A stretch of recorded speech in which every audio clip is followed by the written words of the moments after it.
Ano nga ba ang mga tatlong maintenance na kadalasang ginagamit ng mga may high blood na nire-reseta sa health center o sa mga RHU?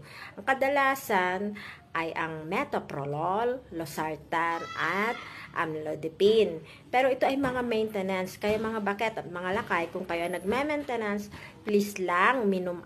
Kung araw-araw sinabing minom kayo ng araw-araw, araw-araw pong uminom kasi nga maintenance ito.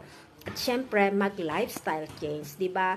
Kadalasan kung bakit tayo nagkaka-high blood ay dahil sa ating kinakain, o mataas sa asin at matataba. So, o di wag masyadong magkakain ng matatabang karne, di ba? O wag masyadong magkarne, maggulay na lang. At magtanim ng gulay para may libre na gulay, di ba? Dapat high in fiber, and then bawasan ang asin sa pagkain kasi nga ito ay nakakataas sa ating blood pressure, ang mataas na asin at matatabang pagkain, kasi dun sa matataba, dun nagkakaroon ng fat deposit sa ating